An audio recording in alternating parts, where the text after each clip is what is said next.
Hey there, didn't see ya. My name is Senku Oliver, and you're about to watch a documentary that I created about the health risks of NFL football and what NFL players are experiencing from past and now. Take a look.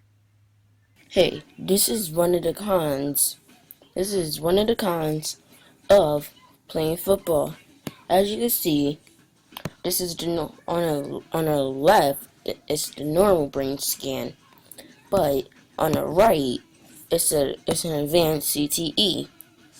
So, as you can see, from over the years of getting your head banged up, this is what happens.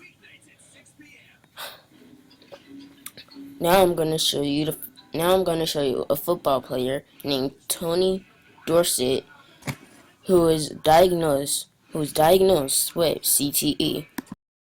Diagnosed with signs of chronic traumatic encephalopathy, or CTE, ESPN's Outside the Line reports. CTE, the brain disease linked to traumatic head injuries, was found in more than 50 deceased NFL players, including the likes of Mike Webster and Junior Seau. The test the 59-year-old Dorsett took, which is for living players, is in its preliminary stages and not a positive diagnosis for CTE. Still, with the symptoms that he's feeling right now, Dorsett is worried about what lies ahead. My memory is getting worse and worse as the days go by. My short-temperedness, I'm really short-tempered. It gets worse. It's painful, man. For my daughters to say they're scared of me.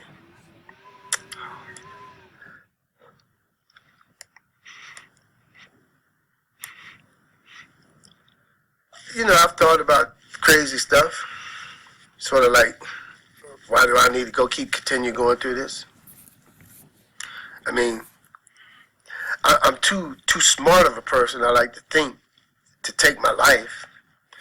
But it's crossed my mind.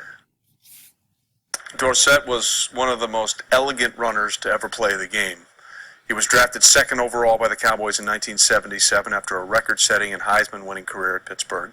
Cool. Played all but one of his 12 seasons with the Dallas Cowboys and ranks 8th all-time in rushing. Inducted into the Pro Football Hall of Fame in 1994, Tony Dorsett holds a record that can never be broken, a 99-yard run from scrimmage on January 3rd against the Minnesota Vikings in 1983. Still coming on this edition of NFL Live, Okay, guys. That's one of the effects. Now,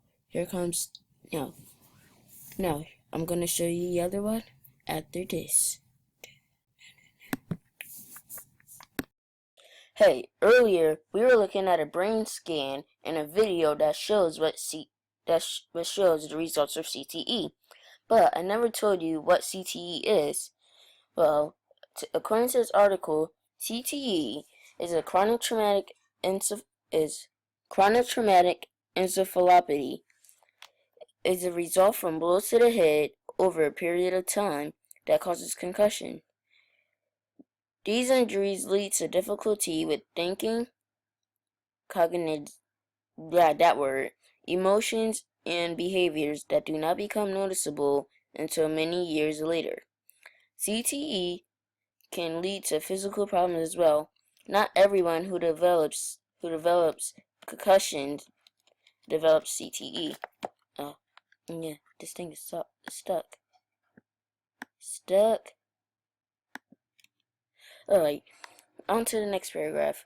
It says, CTE involves progressive damage to nerve cells. The damage results in visible changes to the brain. Some of these changes can be seen with brain imaging, but diagnosis at this time can only be made inspecting after death, an autopsy.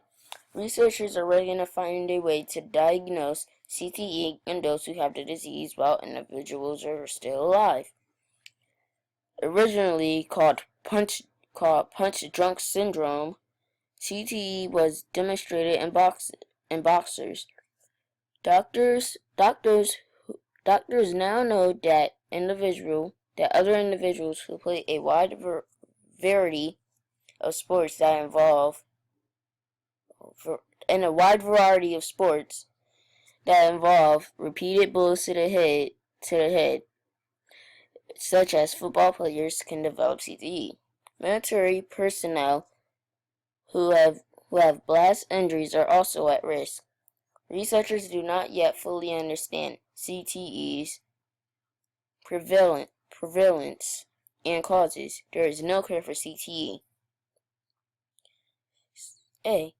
And that's CTE, everybody. See out.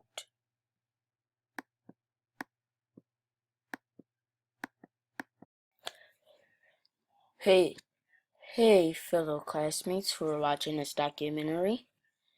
I'm gonna tell you about why the NFL added helmets. Ooh. And yes, the NFL added helmets for safety reasons. But there's more to this article. Thank you very much. 71 years ago, Monday, the NFL made two key rule changes. One change, according to the league's record and fact book, was to allow teams to freely substitute players. However, the rule was repealed in 1946. It wasn't brought back until 1949. The second key regulation, according to the NFL fact book, to the record and fact book in the New York Times, was to make helmets compulsory for all players. This rule, of course, has stick. The materials have changed over the years, from leather to plastic and to polycarbonate. It's probably safe to assume that today's helmets will continue to be tweaked and with the goal of best protecting the participants in a very physical sport, such like hockey and football. The helmet didn't just appear in pro football in 1943. Various models were already available at the time.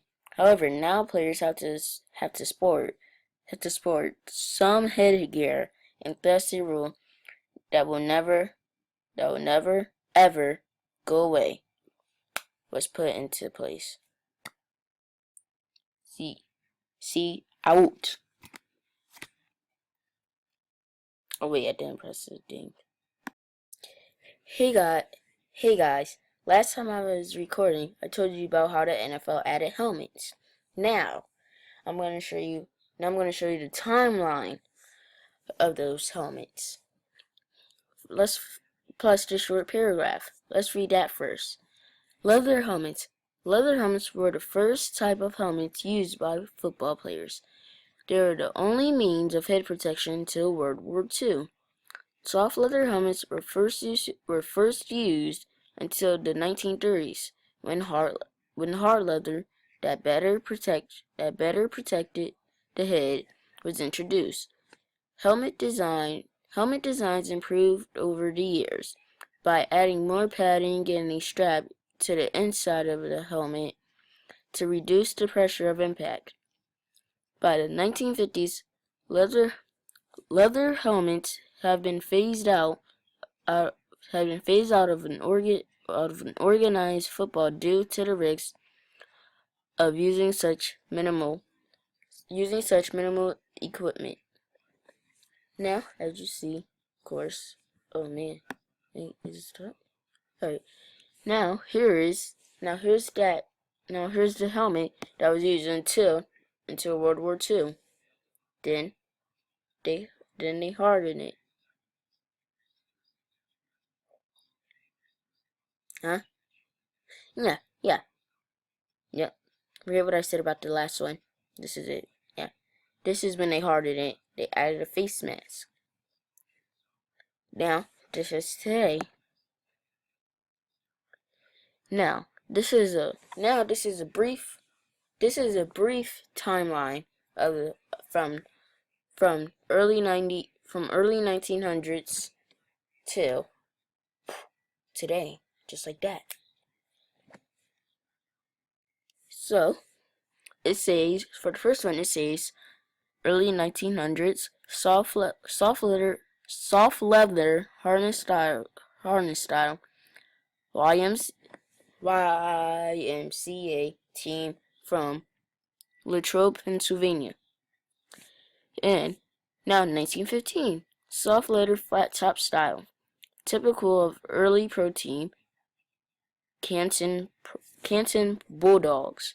Then YMCA team from Latrobe, Pennsylvania.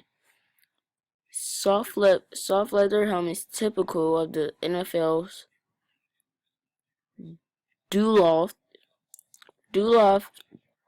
Eskimos. 1930s, early 1940s, hard leather style, typical of the NFL's Chicago Bears. Rawr. Then, here now, we're at the 1940s with hard leather first graphics for the LA Rams, which is now today St. Louis Rams, who are moving back to LA. 1950s, 1960s, plastic helmet for Detroit Lions.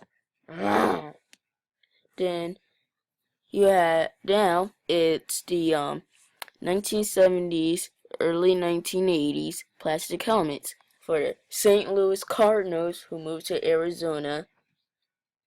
Now where the Rams are, well, for now. Now 1980s to present plastic helmet, Minnesota Vikings. Now the Rydell Revolution helmet, the green one right there.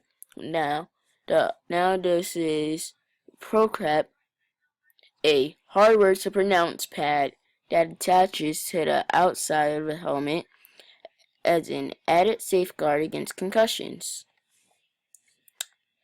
I will see you guys after these messages. Beep.